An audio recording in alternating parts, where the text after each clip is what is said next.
Oke, welcome back to channel Koko Mobil. Hari ini kita bakal membahas perburuan sebuah mobil klasik ya. Jadi Koko selain juga beli mobil yang di vlog seri A kemarin yaitu Visu 306, Koko juga deket-deket ini lagi membeli sebuah mobil Corolla seri KE30. Itu mobil Corolla tahun 1978. Dan kenapa Koko pengen ambil mobil tipe ini untuk vlog seri B? Karena kemarin harganya fantastis ya untuk seri A. Sekarang Koko ingin lebih mengedepankan kesan klasik untuk mobil yang Koko pilih di seri B. Dan Corolla KE30 1978 ini mobilnya berarti sekarang udah umur 42 tahun. Dan kita bakal beli mobil ini sekarang. Kita lagi on the way. Posisi mobilnya di Sidoarjo dengan Mas Ahmad namanya penjualnya. Mungkin Mas Ahmad kalau lihat, halo. Jadi kemarin kita udah nego-nego, udah lihat barangnya juga, dan hari ini kita janjian di Samsat Sidoarjo untuk ketemu dengan beliau. Ya, mobilnya warna hijau, kalian bisa lihat fotonya, akan Koko kasih di video ini. Jadi mobil ini retro banget. Pertama yang Koko suka dari depan itu model dia, lampunya masih bulat dua kanan kiri, grillnya nyambung full selebar mobilnya. Terus spionnya masih di kap mesin. Jadi spionnya nggak di pintu tapi di kap mesin pojok-pojok. Luar biasa. Pokoknya modelnya retro, antik. Dan for your information guys, mobil ini cukup menjadi istilahnya starter pack lah ya buat mereka-mereka yang lagi mau mulai main mobil klasik kayak Koko juga. Jadi cocok banget buat pemula karena harganya masih cukup terjangkau. Tapi memang karena umurnya udah 40-42 tahunan, jadi kelihatannya banyak part yang harus direstorasi, diremajakan, harus diperbaiki gitu ya. Jadi biayanya justru kelihatannya sih bakal jauh lebih mahal daripada mobil Visu kemarin yang umurnya masih relatif lebih muda ya dibandingkan ini gitu. Kenapa? Karena awal pertama, lajur kedua itu lurus, nggak boleh ke kiri. Oh iya iya. Kecuali sampai ambil lajur yang paling kiri boleh. Oh iya iya. Kalau diberhentikan berhenti dulu, nanti tanya apa masalahnya. Iya iya. Izin salah-salahnya, mohon maaf. Iya. Iya. Tolong. Dari mana tinggalnya? Kertajaya sih. Oh.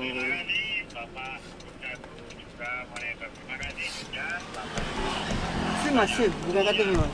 Biar masyarakat yang melintas semuanya memakai masker laparan. Tanggal 5 Juni nanti bisa hadir sidang ke kejaksaan ya. Oke.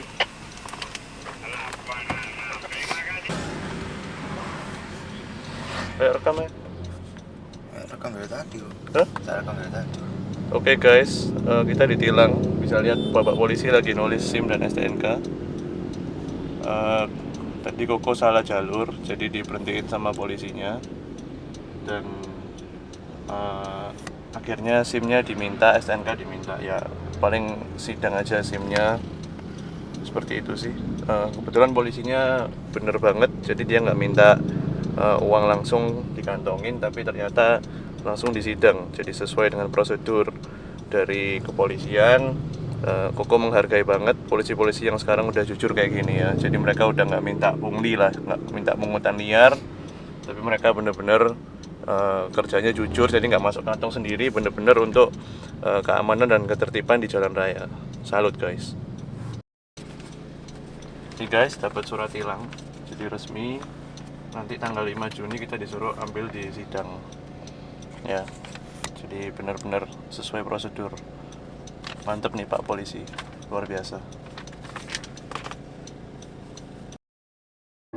Jadi sekilas sejarah, Corolla KE30 adalah Corolla generasi ketiga.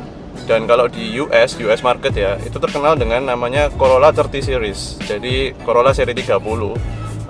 Panjangnya itu cuman se-Honda Jazz, meskipun dia ada buntutnya. Jadi bentuknya sedan, ada bagasinya, tapi panjangnya sekitar 4 meter aja, 4 meter pas. Jadi bener-bener panjangnya sama kayak Honda Jazz yang GK5 yang sekarang ya. Terus bobotnya itu dia lebih ringan daripada Honda Brio meskipun bentuknya sedan. Dan yang paling Koko suka, dia ini rear wheel drive. Jadi kalau ya ini angan-angan sih, tapi kapan-kapan kalau Koko mungkin punya budget, sekali-sekali pengen upgrade mesinnya atau mungkin bisa engine swap malahan. Dan ini bakal jadi mobil bahan yang kenceng banget buat truk atau buat di enjoy driving lah ya. Jadi disetir enak gitu karena dia rear wheel drive, bodi kecil, bobot ringan. Jadi bener-bener mobil bahan banget. Ya orang-orang biasanya juga beberapa Koko lihat sih di US, di Australia itu pakai bahan bodi ini diganti mesin baru dan mereka ikut drag, terus ikut drift juga banyak karena ya itu lagi basisnya rear wheel drive, mantep. Terus ada beberapa masalah dengan mobil ini. Yang pertama dia platnya H, Semarang, sedangkan Koko ada di Surabaya, kita plat L. Tapi yang jadi masalah bukan masalah H-nya, tapi mobil ini pajaknya udah mati 2 tahun. Jadi sekarang kita 2020, terakhir bayar pajak itu aktif sampai bulan 5 2018. Jadi 2 tahun mati. Terus Koko juga mau sekalian mau cabut berkas dari Jawa Tengah. Jadi balik nama ke Koko, nama Jawa Timur. Mobil ini perlu biaya cukup lumayan. Cabut berkas itu kemarin udah tanya sama Biro Jasa di Jawa Tengah. Karena gini, Koko sekalian jelasin ya, cabut berkas itu harus BPKB, STNK, dan harus ada yang ngurusin di Samsat aslinya di Semarang. Dan katanya sih mobil ini dicek dari plat nomornya ikut Samsat Semarang Kota. Jadi nanti akan diuruskan sama orang Biro Jasa, dan kemarin bilangnya untuk beresin pajak 2 tahun sama cabut berkas itu sekitar 2 juta.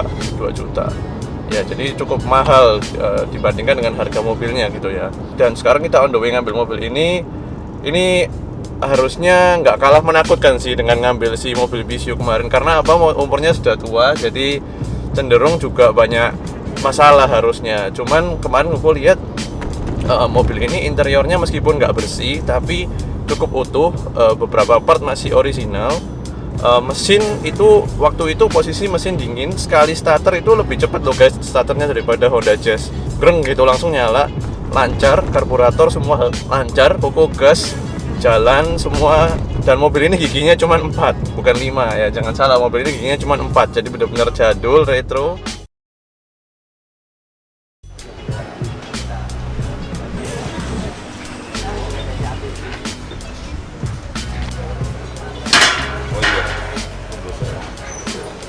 Ambil tolong apa tulis lagi ya? Apa transaksi jual beli mobil tak gitu.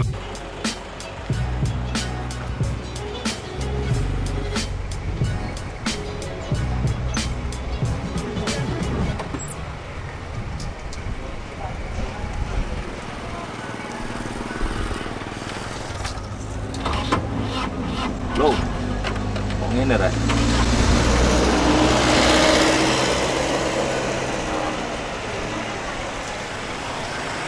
Nyala kabeh. Cuma iki kok langsung diisi ae. Cuma rada susu aku. Nang ndi yo? Oh, bensin ngarep sebelah kiri. Sebelum bundaran. Akhirnya cek fisik beres, pelunasan beres, kita bawa pulang ke Surabaya.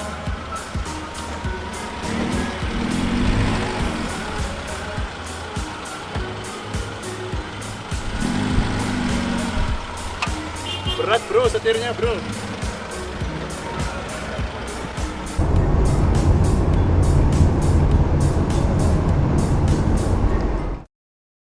Untuk biaya-biaya pengurusan surat ke Samsat nanti kita akan ada di vlog B2. Jadi kalian harus stay tune terus untuk mobil ini. Nah, nanti di kedepannya Koko bakal benerin semua mobil ini. Kemarin AC mati, Koko bakal benerin AC. Radiator kelihatannya ada yang bocor-bocor, itu bahaya banget. Mesin bisa panas, bisa mogok di jalan, bisa rusak ke depan mesinnya. Terus remnya nggak pakem. Intinya banyak banget yang bisa dibenerin. Makanya kita adain serian vlog B supaya kalian bisa ikutin gimana sih kita perburuan mobil klasik, restorasinya, pemakaiannya, biayanya seperti apa, berapa panjang gitu kita harus memproses mobil ini sampai jadi bagus dilihat, enak disetir, bener-bener reliable juga untuk dipakai harian gitu ya. Karena sekali lagi ini Toyota, bukan mobil Eropa. Bedanya apa? Toyota itu setua-tuanya Toyota. Kalau kalian bisa perbaiki mobil ini, bisa restorasi mobil ini, sebenarnya Toyota bandel banget buat dipakai harian. Dan mobil ini enaknya masih karburator. Jadi menurut beberapa orang, dan Koko juga lumayan setuju sih,